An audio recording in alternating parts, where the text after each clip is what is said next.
Hello everybody and welcome back to another episode of the 90s Tech Talk channel. In front of you, you see my solid oak roll top desk. You can also see my Sony Bio PCV120 desktop computer from 1996/1997 era with running Windows 95. But both these items are not what the video is about today. Today's video is about a very special project that I hinted at in a past video when I was doing my CF card upgrades. I had mentioned that I acquired another vintage computer to add to my collection. As of right now, I have roughly 4 computers in my vintage collection, and I've only really talked about my original childhood one. And I hinted at my second childhood computer, which was my Hot Wheels computer. That was a Hot Wheels themed computer, and it was designed by Patriot Computers, which was a Canadian computer company that ended up going bankrupt. But I kind of had an Easter egg in my video. I'm going to pan over a little bit, and if you look over to your right of the screen, you'll see another computer sitting on the other side of my desk. I purposely left it there in my other videos so you would see it briefly. And that's the video, that's the computer this video is about. It is a Packard Bell Multimedia D135 desktop computer, and it's Packard Bell's mini tower style case. I'm going to cut the video and pull the computer out so you can see it. Successfully pulled it out, and I'm going to go and pan down right now, and you can now see this computer. It is in almost immaculate shape. It's hard to tell because of the lighting right now, but this computer has little to no yellowing. If I had to give it a percentage, I would give it like a 98%. I would say only like 2% of the computer is yellowed. And part of it is this original CD drive, which I will be replacing. I did order, or actually I haven't officially ordered yet. I'm going to place an order in the next couple days. I'm going to order a replacement drive for this computer. Because the one that's in here is just too slow, and I think it's too old because it's having trouble reading discs. And also the one that's in here only reads factory pressed CDs. It will not read any CDs that I write or burn myself, so that's going to be an issue, especially with vintage software being so hard to find. As you can see, it's the Multimedia D135. And as you can see, that there is almost no at all yellowing except for that CD drive, but even then it's just very minimal. It's like a creamy, it's not even like a yellow. And the color of this computer is beige. Now the video in question right now is going to be, of course, you can tell by the description of this video, is going to be upgrading this computer. I just got it. The original hard drive is in this computer, and if you're a Packard Bell fan, you will know that if it has the original hard drive, there's a tattoo partition, or not necessarily it's a partition, there's a boot record, master boot record file on there that contains what's called the system credentials for this computer.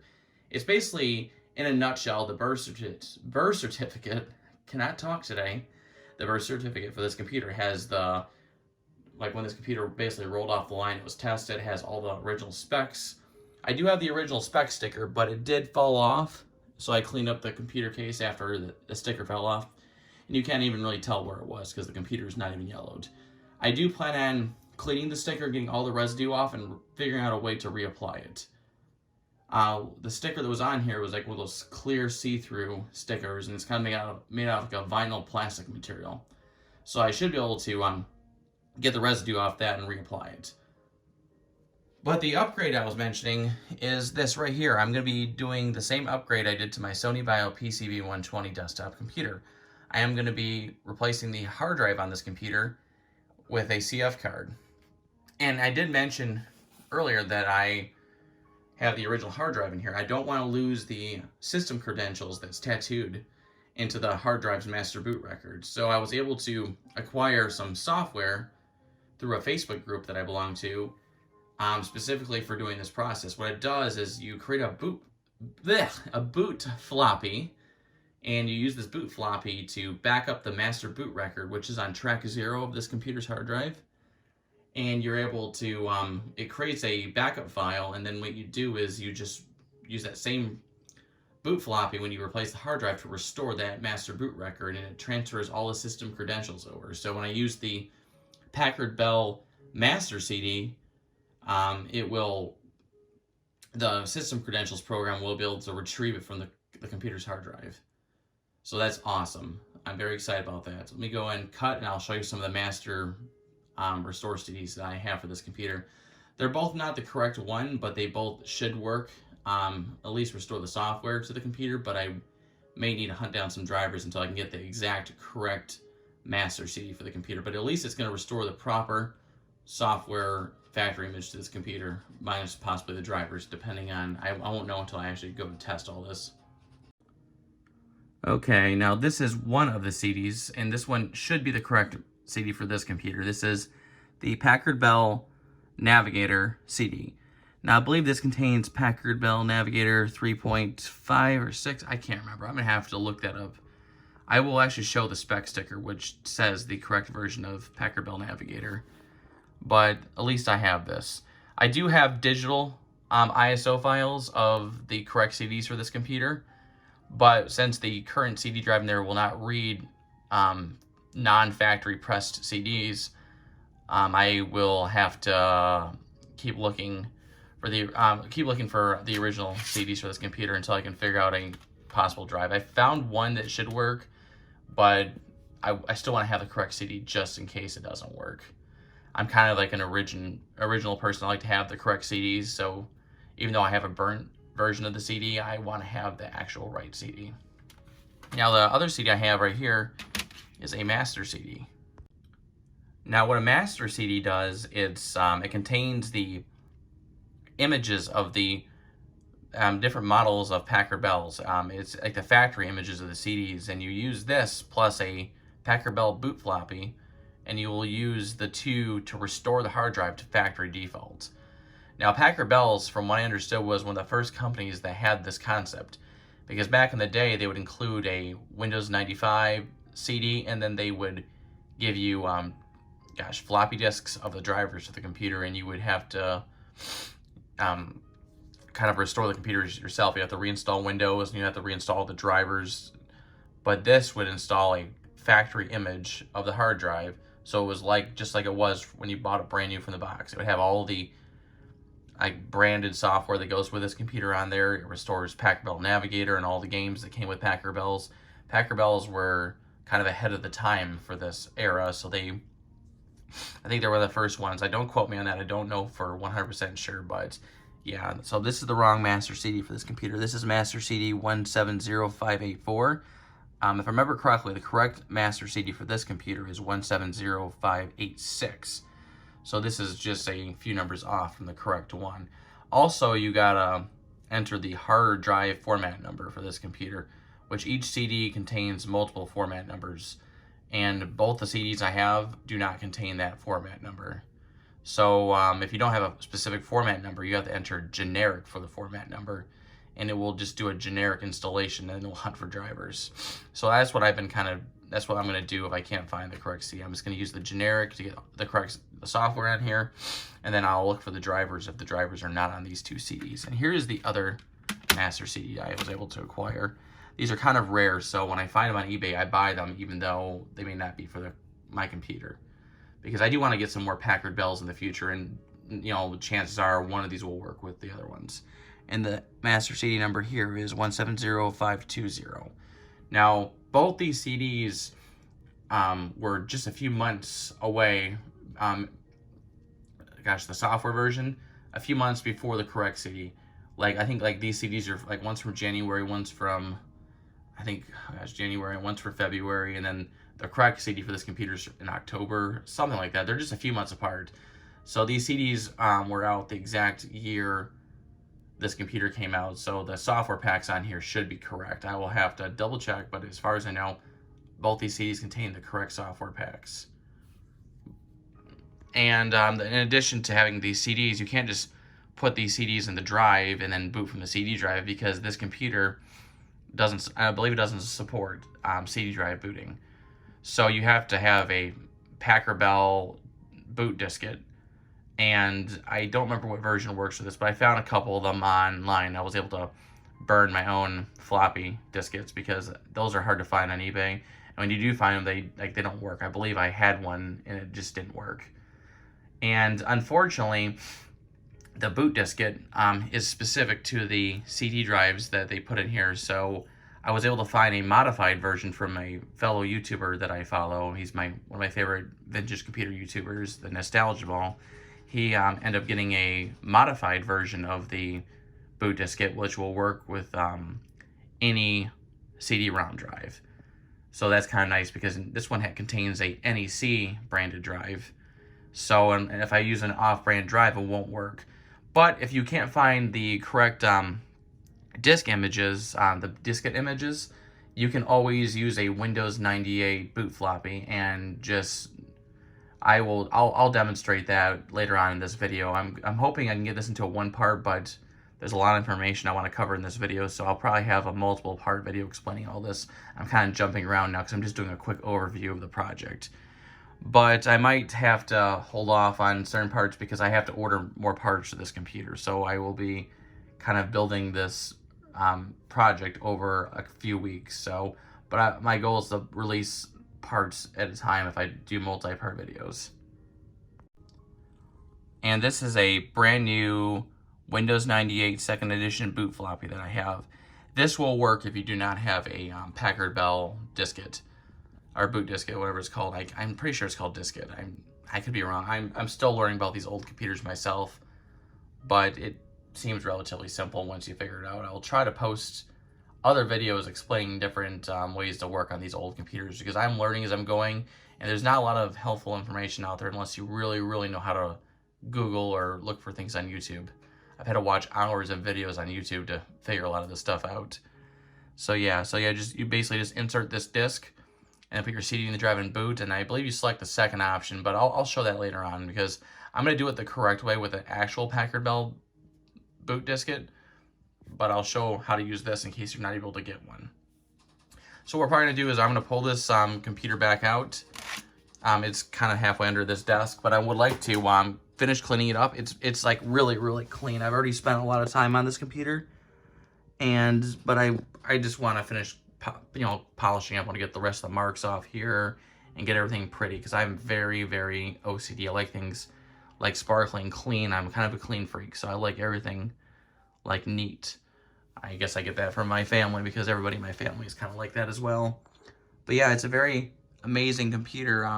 It does, like I said, it does have some small yellowing on the top part, but I might do some retrowriting, but I would say the yellowing on this computer is maybe about 2 or 3%, but it's just minimal. I've been looking for these Packard Bell, through these Packard Bells online for several years now, and it took me forever to purchase one because I wanted this mini tower style.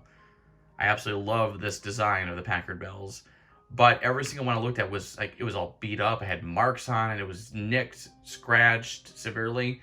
It was horrifically yellowed, but this computer was like the best one I found. I did have to pay a premium for it.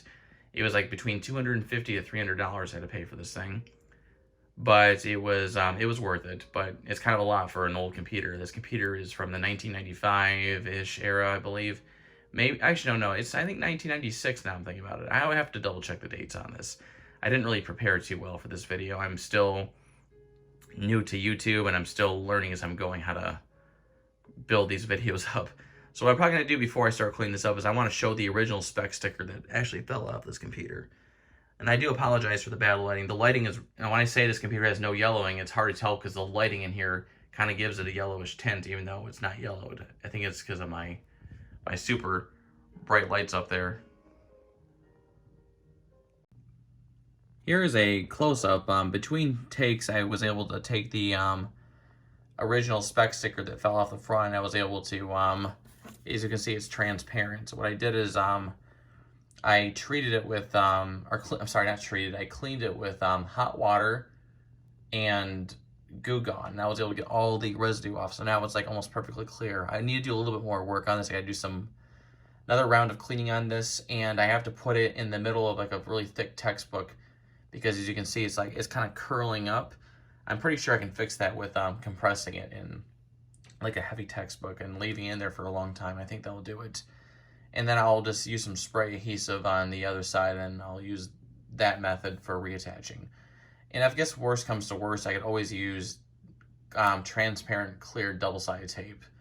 I mean, it won't be the best solution for this, but it will hold it up and it will look more factory. So let's take a look at the spec sticker. I guess I cannot talk. Lack of sleep, I guess. It's a Multimedia D135. Has 133 megahertz Intel Pentium processor. The original hard drive was 1.2 gigabytes, which is 1,200 megabytes. And the hard drive still is in there, as I mentioned earlier. Has 16 megabytes of RAM, upgradable up to 128 megabytes. I will probably upgrade it to the full 128 megabytes, or maybe 32 megabytes, so it will match my Sony Vaio. It also, sorry, the stupid camera. I guess that's just it's got PCI slots, and I guess you don't need to really know the other specs and such. But, let's see, it has a 1 megabyte of video memory, upgradable up to 2. And let's see, it has Packard Bell Navigator. Yeah, I guess I don't need to really go through all these different features, but you can see what it had originally. And of course, it has the breakdown highlights of what it had in here right there. Now that I'm closer and you can see some better lighting, you can really see that this case really is not yellowed at all. I think it was just the lighting before. And the reason I went with a 2 gigabyte Transin compact flash card is because I believe the BIOS on this computer does not recognize hard drives bigger than 2 gigabytes. I will try to figure out how to flash the BIOS so I can upgrade it. I believe if I flash the BIOS, I can go up to a 4 or possibly an 8 gig hard drive. But I'm just going to stick with the 2 gigabytes. I hope I don't have trouble with this compact flash card, because when I did the Sony Vaio, if you've seen the video on it, I had, sorry, focus camera, I had a ton of issues with this 8 gigabyte when I'm pulling it out of my jewelry now, and you can see this one's an 8 gigabyte. And the Sony Vaio did not like that compact flash card at all. No matter what I did, it would refuse to restore the factory CD to that computer. And even when I did cloning, it still didn't fully work. So I'm just hoping that that other transit card was just a defective card, because this is a really good brand card from what I was understanding. But the other one, it just came in the little case. The seller claimed it was brand new, but I'm starting to think it was not brand new. But this one, of course, is definitely brand new because it's in the original packaging. And I already showed this off earlier. This is the StarTech our CF card to ID expansion slot. It's the exact same one I purchased for my Sony Vaio PCV120. I actually ordered it from the same seller on eBay, and it's brand new, sealed in the box. So, yay. But the seller I ordered from had 3 originally, and I bought 2 of the 3. There's still 1 left, and I might buy that one just to have a spare one. But one thing I did not mention is when I was working on this computer, when I first got it, I had some unfortunate issue with it, unfortunately. And what happened is there's 2 IDE slots on this computer. One's the IDE controller for the CD-ROM, and one's the IDE controller for the hard drive. And unfortunately, the CD-ROM controller on this computer bit the dust. So only one IDE slot on the motherboard works right now. So I had to use one of those cables that splits off into 2 IDE connections. And I had to set the CD drive to be the slave and the hard drive to be the master on the IDE channel. So yay, I hope the other slot or the other IDE port does not go bad. But I did find an extra motherboard, so I am going to possibly buy an extra motherboard for this computer just to have it. You know, my Sony Vaio right back there, I have an extra motherboard for that. And I possibly might have a third, or another extra motherboard, because I found another one on eBay. So I'll have 2 spare motherboards for this computer and then a spare motherboard for this one. I just don't want to spend too much money on this stuff, but it's good to have the extra parts because the parts are going to keep going up and up in price because they're so rare. So yep, that's the front spec sticker. I cannot say that for some reason. Also, I did order a new CD drive for this. You know, when I was doing between cuts, I ended up hopping on eBay and I ended up ordering a replacement one. So, you know, this one works, no issues. It's just, it's limited. It's only an 8x speed. And also, it doesn't read, if I burn my own personal CDs, they will not read on here. This only reads factory pressed CDs. Now, my Sony Vaio over here has a CDRW drive in here. So this will, I can read burnt discs, and I can burn my own discs on that computer. And that is factory. This has the original factory CD drive in there. As you can see, it matches the computer. But unfortunately, this one will no longer be factory. But you know what? I honestly don't care, because this one is slightly yellowed. And also, I don't know if I really care for the style of it, honestly. But I am kind of sad that it's not going to be fully original anymore. So I guess it's, you know, a win-win and a lose at the same time, because it won't be fully factory original anymore. But everything else is factory original. Just got to fix that. So I'm going to go ahead and cut this, and I'm going to go ahead and open up this computer, and we're going to start getting it ready to install the expansion slot in the back of the computer. With me having to use one cable now for the hard drive and CD drive, the hard drive is like down here in the front, and the slot is the back of the computer. So I had to get an extension cable. It's an IDE extension cable. What it does is it has a female and a male connector. The male connector will connect into the female and then extend it to the back of the computer to plug into the slot. But I do plan on replacing the motherboard in this computer. Well, not fully replacing it, but ordering an extra one in case the one in here does end up dying. I will have a spare one, just like I do for my Sony Vaio back here. But I'm kind of worried that that last IDE port is going to go bad. But I guess from what I understood, that CD-ROM IDE port can go bad, because another YouTuber I follow, Billy Core, also known as the Nostalgia Mall, I've mentioned him countless times on my channel. He's got an awesome channel, by the way, so just take some time and go over there, watch his videos, and subscribe. He's got an awesome channel. But he had the same issue with his Multimedia D135. I remember him mentioning that when one of his videos of his computer, he had the exact same model, and I was kind of worried. And of course, when I get it, mine ends up dying a week after getting this computer. So I just hope the other one doesn't die. But I guess worst comes to worst, I'll have an extra motherboard on hand in case it does, because I'm pretty sure I'm going to buy that extra motherboard. It wasn't too bad. I think the seller wants roughly $100 for it. So I guess I'll spend the money just to have the peace of mind. So I'm going to go ahead and cut it and open this computer up. Okay, I got this computer now turned on its side, and I successfully removed both panels. There's two panels. One of them is the first panel that comes off. It's kind of L-shaped. It goes on the left side of the computer and covers the bottom. And the other side is just a normal panel that covers up the one side. But you got to take the L-shaped one off first and the flat one off second. And I have both panels sitting over here so you can kind of see them. So I have it removed right now. Let me go and turn my light on if it will let me. Oops, I guess my camera won't let me turn the light on while I'm recording.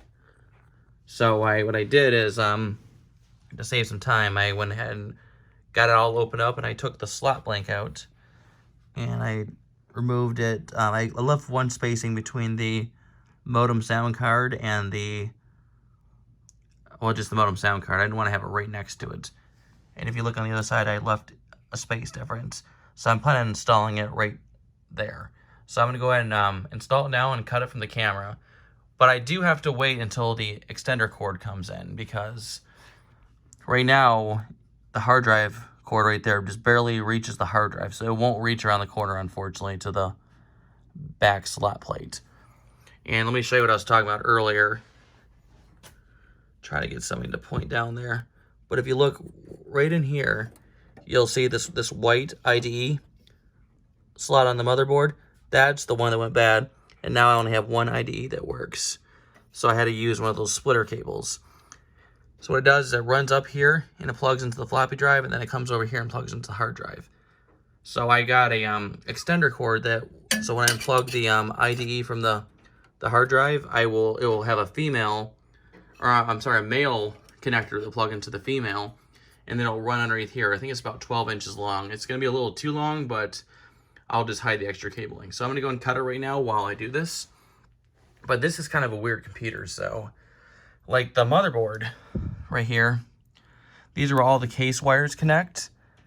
But there's no case wire for the power switch, only the reset switch. And that's because the power switch has a cord that runs directly to the power supply. So that's going to be weird. So if the power supply ever goes bad in this computer, it's going to be super, super difficult to find a replacement because there's a power switch that runs directly to the power supply. You don't see that too often. But like I did say, I did find a motherboard, or a replacement motherboard for this. I'll at least order that so I have a spare. But the power supply, I guess I'll keep an eye out for that just in case, because if that fails, it's going to be next to near impossible. So I'm going to go in and install this card. Okay, I was able to get the computer kind of flipped upside down now, so it's easier to see. And now I finally have my camera flash working so I can see better. But I was able to get the card installed. And I also connected the power cord and just sitting under the hard drive. So when the extension cable comes in the mail, I'll be able to switch over the hard drive. I'm probably going to have to record this video on separate days because it won't be here until, I think, another 2 or 3 days, unfortunately. So yeah, I got that connected for now, and I have it coming out the other side. I'm going to flip everything around, but now you can see better what I was talking about. You can see that big black cord that goes into the front of the case. That's the power switch, and it runs up and it goes into the back of the power supply. I've just never seen a computer not have a switch on the motherboard for powering on and off the computer. The motherboard does have a spot for it, but it doesn't have, I don't know if you can see it right there. If it says PWR, which stupid focus. Yeah, it says PWR is right next to HDDD, but it doesn't have the little pins for it. So the motherboard does have that capability, but for some reason it's not. I don't know why Packard Bell did this when they designed it. It's kind of really stupid, to be quite honest. It just makes it harder to replace parts on this computer. Also, another weird thing too is the PCI slots right here. You can see they're kind of going at a funky angles because of this expansion slot thing that's connected. Because the the back blanks on the computer don't run in the traditional direction, so they had to use this expansion slot thing to reverse them the other way. So that's why it's like that. Quite interesting. I've never seen a computer designed this way. It's actually it's cool and weird at the same time. Now this is the back part of the computer. You can see that's where that funky power supply is. I still have to do some more cleaning of this computer, but let's see. You can see the serial number and all the other information about this computer. And it was Packard Bell model A940-TWR, which is tower. Huh, that's weird. It's kind of weird that the model number doesn't match what it said on the front. I haven't got a chance to really do a full rundown on this computer yet. Also, you can tell that the motherboard is kind of odd on this computer because it's just one thin row of ports, no double stacking ones. I guess the computer has a little flaw. It's got a little scratch right there. But now you can see where I was able to install that expansion slot for the CF card. So I'm going to go ahead and put the CF card in and just have to take it out of the box, a little pack thingy. They kind of made it difficult to do this one-handed. Okay, I got it out. Let's go and plop this thing on in. It's cool. You can easily take the card out by pushing this little button in. It comes right on out. So I can plug into my main computer and do backups and such to it. What I'll probably do is I'll use the Packard Bell master CD to do a clean install, and then when the computer reboots, I'll shut it off, and that hard drive will be in the state as it was when it was brand new out of the box. So we have the out-of-box experience. What I'll do is I'll take the little CF card out, plug into my main computer, and do a image backup of that hard drive.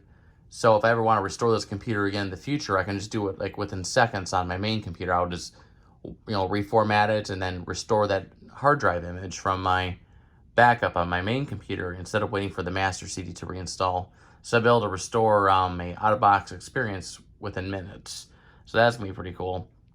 So I'm going to go ahead and get this computer flip back around, and I'm probably going to have to pause it until I get that new cable in the mail because I can't really go any further because I cannot currently connect the CF card expansion slot to the motherboard because the cord is too short. Okay, I finally got that cable in the mail, and I also got the new CD-ROM drive for this computer. Well, it's actually a CDRW drive, I believe it is, but the coloring of it is really off. It was brand new in the box. I have the box right here, and for some reason it's like the color doesn't match. I mean, if I hold it up to the computer, you can tell that the color is off. It was supposed to be beige/white. And when I put it up near this computer, the coloring looks really off. So I don't know what's going on with it. It was brand new in the box, never seen the light of day. So, oh well, I'll still put it in this computer so I can actually use this computer now. And it came with some extra cables and such right here, like extra sound, extra IDE, but I don't need that cable. But the one that I did need is the one here. It's a standard IDE on that side. On this side is a male IDE. So this is an extension cable, so I can extend that cord down to the CF card finally. So I'm gonna go ahead and flip this computer on the side and get the CF card reader finally hooked up to this computer. Okay, I was able to get the extension cable connected into the back CF card reader, and it runs over here. And then I'm gonna tuck this cable up in the case and connect it to the IDE cord that comes down right there. But the one thing that was kind of annoying about this cord when I got it is that, let me try to get the camera focusing. You know, on these older IDE cables, there's usually a pin missing, and you can see it's missing right there. Well, on this cord, it wasn't missing like it was supposed to, so it wasn't fitting. So what I had to do is I had to take a mechanical pencil and stick it on the pin and bend it back and forth to actually break the pin off. And I believe I may have saved it. Yeah, I can't get my camera to focus right now, but it's right there in the bag. You can probably see it. But yep, I was able to break that pin off, and this cord seems to be working. So I'm going to go and get this cord attached, and we'll fire the computer up and see if it works. I also got the drive installed. I'll have to show you a better shot of it once I get the computer propped up, but the color does not match. I'm pretty upset by that. Okay, we got the computer set up, and it's running now. And you can see what I'm talking about more now about that CD-ROM drive not matching the computer. It's like a really creamy color, and the computer is like a beige white. And that's what the drive was supposed to be originally, but it's not yellowed. It's actually the color. I did more looking into this drive model, and unfortunately, it's that color. But it works awesome, and it's brand new, has no marks on it, and it works perfectly. You can probably tell the computer's running right now, and you can really see now that this computer is in immaculate shape. It's like almost no yellowing. My other Packard Bell that I'm working on, the one I told you about, I'm going to be getting that one UV light treatment on that one. I don't think I'm going to do it to this one because, like I said, I don't really see little to zero yellowing, and if I do see any, it might be on the slot blanks. But you can see the computer is still torn apart right now, and you can see that there is a floppy drive in there, or a floppy disk in there. That's because I just got done doing a restore on this. I will show the whole process of this on another video because I'm trying to get this whole video into one video, not have like 3 or 4 parts like I've done with my previous restore video doing a CF card. But yeah, I got the operating system restored to the new compact flash card. And also, this computer, I believe I mentioned earlier in this video that it had the original hard drive, and I was able to back up track 0 on the hard drive, which contains the, the system credentials, I believe it's called in Packard Bell. And that is basically like the birth certificate for this computer. And there's a little program on the Packard Bell software pack called System Credentials. And it is like I said, it's like the birth certificate. It gets the data from track 0 on the hard drive, and it creates a file on the actual hard drive called like specs or something. I don't remember. It's a hidden file. And it gets that data from the track 0, as I mentioned. And it mentions the model number, the hard drive format number, the serial number of this computer, and also the test date, aka the birthday of the computer. And I believe the birthday of this computer is, I don't remember. I'll show it later when I get this computer booted up. But I was able to get that backed up, and I restored it to the new CF card, so the system credentials are there. And I'm just so blessed that the original hard drive was in this computer, because that's kind of a rarity these days. So I'm going to go ahead and hit OK to this and get to the welcome from Packard Bell message, whatever it says, like thank you for your purchase or something like that. But I also do want to get a Packard Bell monitor. This is like my childhood desk, so I'm going to keep the Sony Vaio here. I'm just doing this for the filming of this video, but I'm planning on getting a separate desk for my 2 Packard Bell computers. So we're going to go and cut it right now, and I'm going to get to that screen. So it looks like we hit a small snafu, so I'm redoing it again. I don't fully know what happened, but what I did is I end up deleting the DOS partition, and I'm recreating it again, and I reformatted. Now I'm going to do the restore CD one more time, but now I'm going to show you how I do it. Normally, you have to use two things to do a restore on this computer. You have to, for one, oops, hold on, let me select this. You're probably wondering why there's a Windows 98 setup menu, but I'll explain that in a moment. But as I said, you need two different things when you do a restore on a Packard Bell computer. You need of course, the master CD, and then you also need a boot diskette, because I guess back in the day you couldn't boot directly from the CD-ROM drive. Certain ones you could, like my Sony Vaio PCV 120, you could, because the restore CD was set up a very specific way, and I'll have to explain that later on. It's pretty cool. But I have to use a Windows 98 boot diskette for this one, because I do have a modified Packard Bell boot diskette that will work with this recovery CD, but when it runs, it's supposed to install the drivers for the CD-ROM drive. Oh, hold on one second, I have to cut this. Back to what I was saying, what you have to do is you have to put in the boot diskette for the Packard Bell recovery. What it does is it loads a driver for your specific CD-ROM drive, and then it will let you use the master CD. But if you change out the CD-ROM drive at all, then the boot diskette won't work. It won't load the driver because it doesn't recognize the drive. So I have a modified version of the boot diskette that will work with any CD-ROM drive. It will load a generic driver and it will work. But the problem is, from what I was understanding, it looks like it ran out of memory, because this computer only has 16 megabytes of memory. But it works no problem on my other Packard Bell computer, which has well over that. I think it's like almost 100 megabytes of memory. I don't remember exactly. I'll have to look at that later on. But it was giving me insufficient memory error, and then it wouldn't read the disk. So what I have to do is I have to use a Windows 98 boot floppy, and it will load a generic driver. And I'll do the second option, which will, you can see right here, it boots into DOS, and then it loads the driver using Mexidex, and then it gives it drive letter D. So now I can access the recovery CD. So what I do is I type in D to switch over to that, and you can see I'm on the D drive now, which is the CD. So I'm gonna do a directory, and then this is gonna load all the stuff from the master CD. But unfortunately, parts of it get cut off, and you can't see the files at the very top. But I know where the restore function is. It's in a folder called DOS menu. So I'm gonna CD that, directory CD, DOS menu. It's hard to do this one-handed.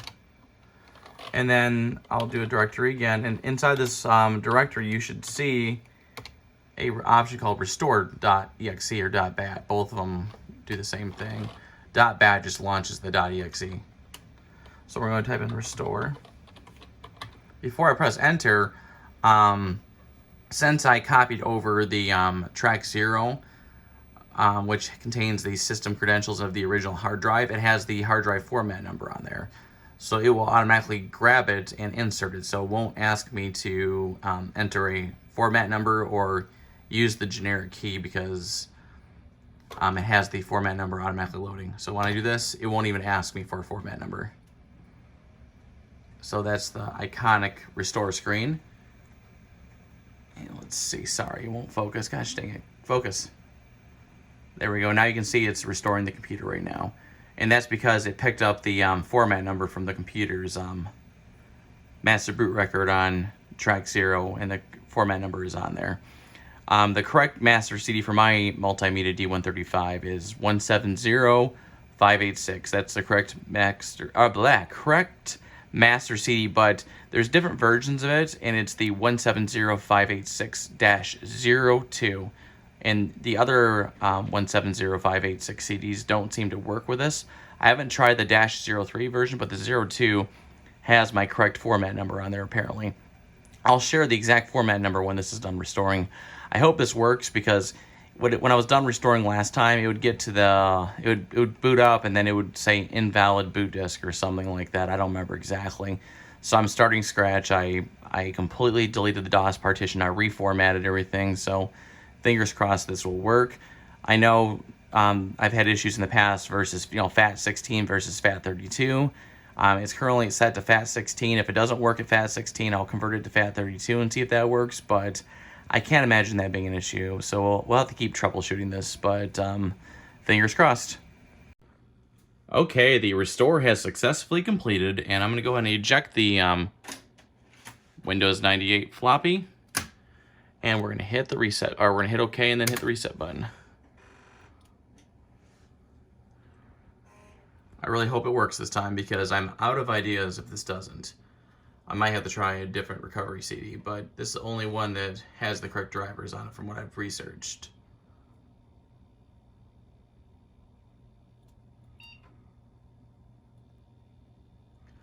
And it seems to be working. Yes.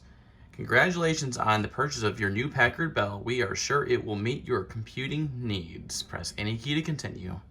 Wow, what a beautiful message to see right now. Thank you for choosing Packard Bell. Well, you're most welcome. I wish you still existed. My sense of humor is kind of nerdy.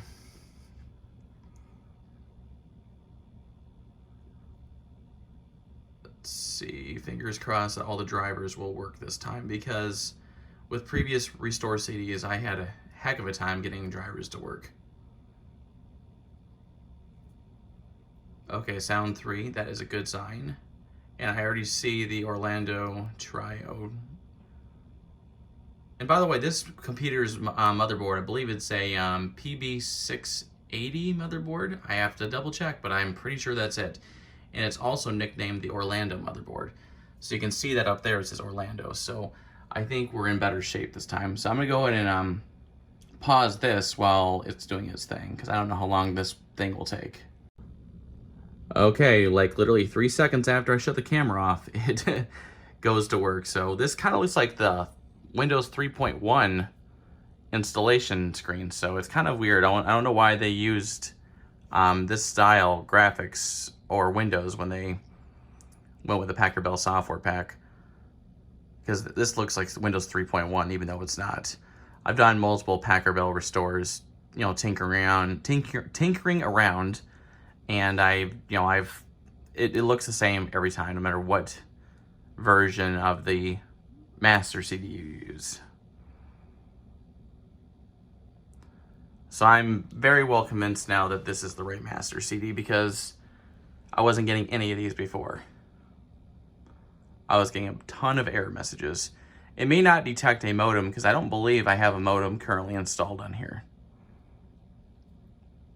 It might give me an issue with the CD-ROM driver.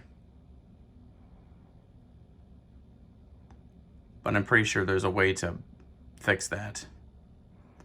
Okay, we're at a screen that looks all too familiar. So I'm going to go ahead and fill out my name and company and license key, and then I will come right back. So this is kind of the experience you would get out of box. Like when you boot up the computer and it says, well, you know, thank you for choosing Packard Bell, you know, yada yada. That's the message you'll see when you boot this computer up out of box. So basically, after the restore is complete, if I shut the computer off and turn it on, that is the out of box experience when you get this computer. So I'm gonna go ahead and take a pause, and I'll get this taken care of. Okay, the computer just did its first boot up, but some things don't look quite right, so I might have to do some diving into what is going on. I know this is the right master CD because it picked up the format number. But right now, the graphics are all out of whack. Oh, wait. I guess I may have spoken too soon. Let's see what's going on here. It's doing the plug and play thing, so I hope it corrects itself. But yeah, so far the graphics are messed up and there's no sound. And I've never seen the master CD installation quite load that way. So I don't know if Packard Bell Navigator loaded too soon or what, because it's still doing the setting up of the hardware, so I don't know what was going on there. Bizarre. It's done multiple restarts, but usually most of the time it will, when it's rebooting for the final time before even goes into Windows fully, it will load the the Packard Bell wallpaper, and then a little loading bar will appear in the upper right or upper left corner, and then stuff will start loading in. So I think, yep, there we go. That is what I normally see. So I think the the Packard Bell Navigator loaded too soon or something. I don't know. But oh boy, I hope this works, because I have had a really hard time with this Multimedia D135 trying to get it restored with a correct master CD. the person that sold this computer to me used the wrong master CD. So, you know, everything worked perfectly. It's just that had the wrong version of Navigator and everything. It had like the, oh gosh, it wasn't even Navigator. It was like some type of toolbar. I forgot what it's called, but it was really stupid. So, yeah, I couldn't stand that. If I have a Packard Bell, I want it to be original. So this is the correct CD for this computer. So I just hope that everything will install correctly. I'm going to go ahead and take a pause while this finishes up. Okay, I think it's good now because the computer, a message popped up saying that it, you know, stuff had completed and needs to restart. And when I hit OK, it did the classic ta-da restart. So I think we're in good shape now. I'm really hoping that this will... Okay, that's the first time I'm seeing the full Windows 95. Let's see. Device driver. Bizarre. Well, I hope that corrects itself, whatever it is. After restoring these Packard Bells, both these computers, I'm going to be a little bit more knowledgeable on how they work. Okay, the graphics look better this time. They're still a little bit off, but I think that's just because it's an old program. Okay, we got the Windows 95 sound. I think Packard Bell just loaded a little, the Navigator just loaded too soon.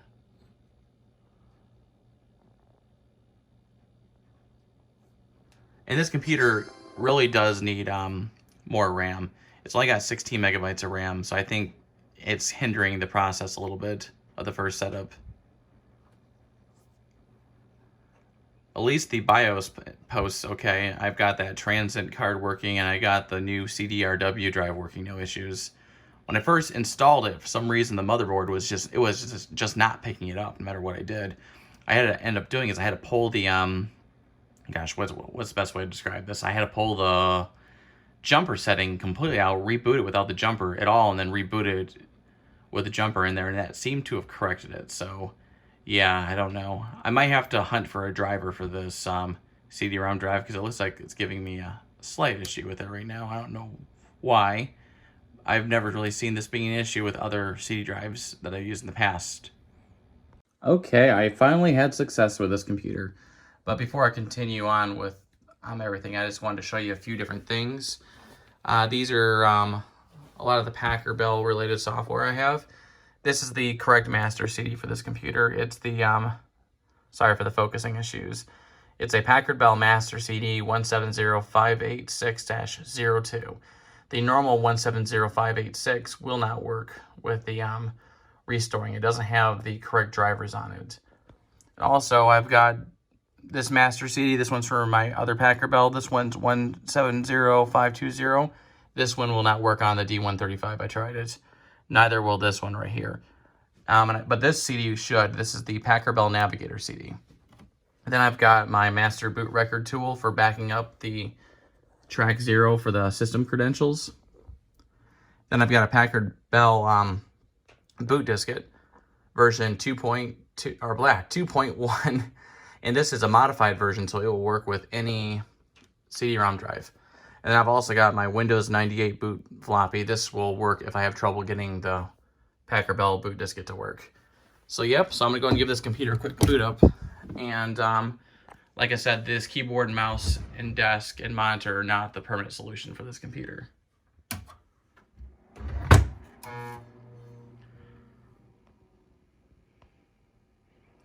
Wow, the computer sure looks great. I can't wait to get it back together. I did notice one little other issue, but I will explain that once it boots up. Monitor's taking a little while to come on. There we go. Windows 95. And I was getting an error message about a CD-ROM earlier, but I was able to figure that out. Unfortunately, every time the computer starts up, it does that stupid disk fix thing, whatever it is, scan disk. But my modification worked, and I belong to a Facebook group, and a lot of the guys in there really helped me out. Waiting for this to boot up, and I'll explain it. So what I ended up having to do was, there's 2 files on here I had to edit. Let me open up this. You can see the drive is now showing up, thank God. Let's go to the hard drive. I always like to name the hard drive the model number of the computer. So what I had to do is I had to create a folder on here called drivers. Where is it? Down here in the bottom. And then I had to put the OAK-CD-ROM,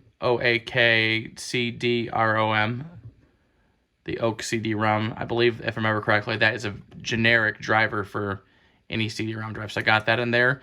And I did is I edited the auto exec folder or file, and you can see where I put my comment tag right here. This is the original what was loading for the CD-ROM driver, and I end up putting a new one here. I left the original one in here in case I ever have to refer back to it, but I can just remove the comment and delete the other line of code.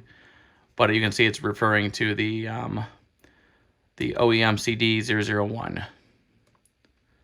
And the same thing with the, gosh dang it, with the config file. You have to do open with, and you gotta select Notepad to edit this one. I did the same thing. I commented out what was originally in there. And let's see, you can see right here where it says REM, that's what was originally there. And you can see I replaced it with C drive and then /driver/ the name of the driver .sys, and then the name of what I had labeled earlier, the OEM CD01. So yep, it is now working. Everything on this computer works great. The only little issue I do see with this computer still, and it's a little confusing to me, is that the CRT display image for it is very, very dim, and it's not the CRT monitor at all. Because I've hooked up many computers to this, including my childhood computer, which is what goes here. The image is very dim, but when I hook up my other computers, it's a bright image like it's supposed to be. So I don't know what is going on.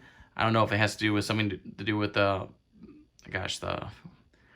graphics card that's built into this computer. I don't know if it's just giving out a weak signal or what, but the image on this monitor is very dim, and it is not the monitor. And also, this computer is very low on memory. It's only got 16 megabytes of RAM. So I don't know if that's the reason for the issue I'm about to mention, but the audio kind of cracks on this. I'll go do a quick demonstration right now. Give me one moment. Okay, I tried to turn my light off in my room. It was too bright. But I'll open up Navigator, and you'll hear that the audio sometimes cracks.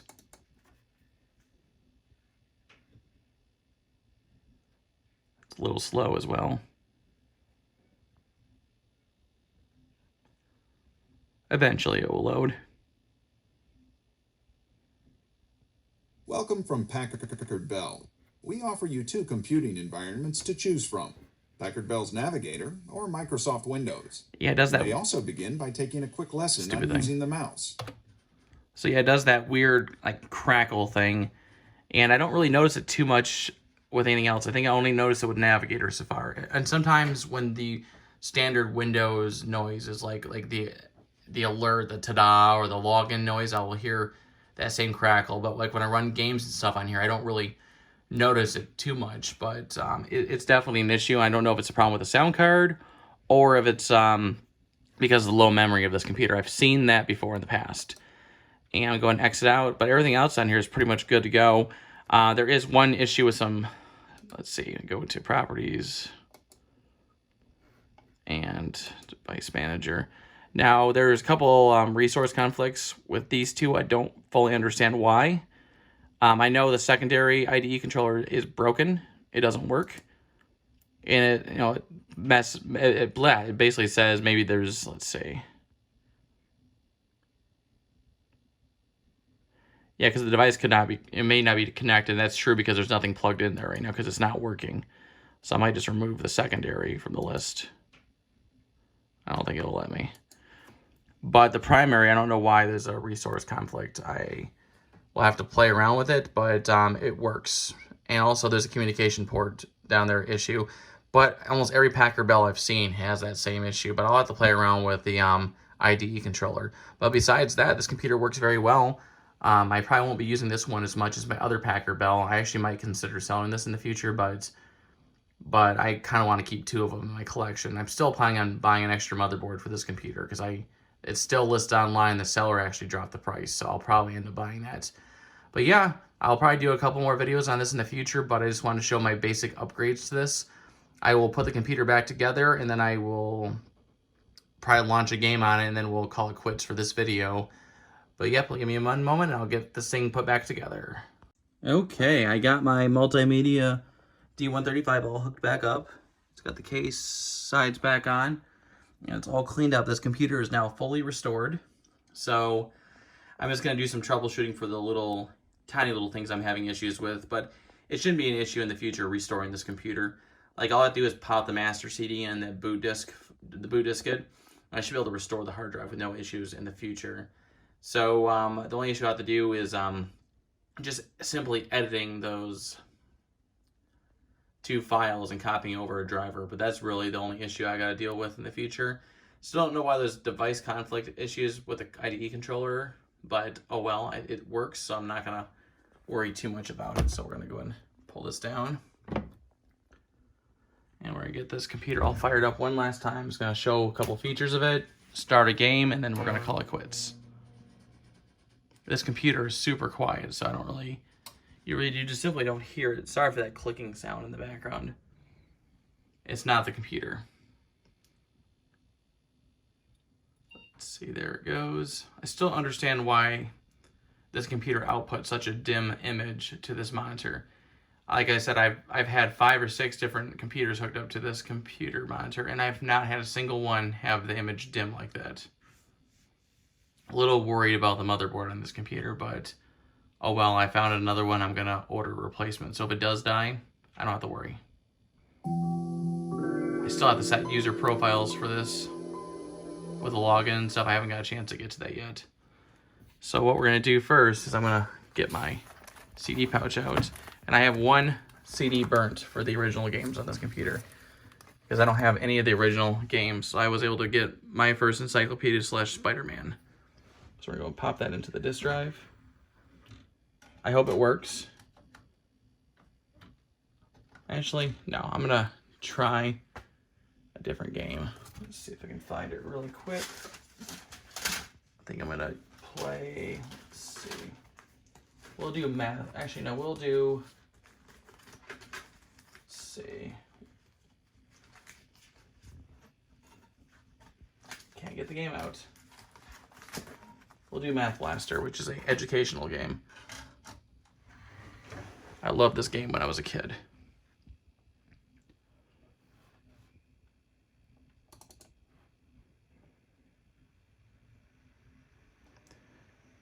And it seems to be loading the CDs with no issues. I think I'll do is I'll just do a quick install instead of playing it, because we're kind of way over time with the video that I've already wanted. So I'll probably just do the install. Oh wow, I can actually play it off the CD. I really suck at typing one-handed. Let's see. Oh, there it goes. Okay, I was worried about the sound for a second.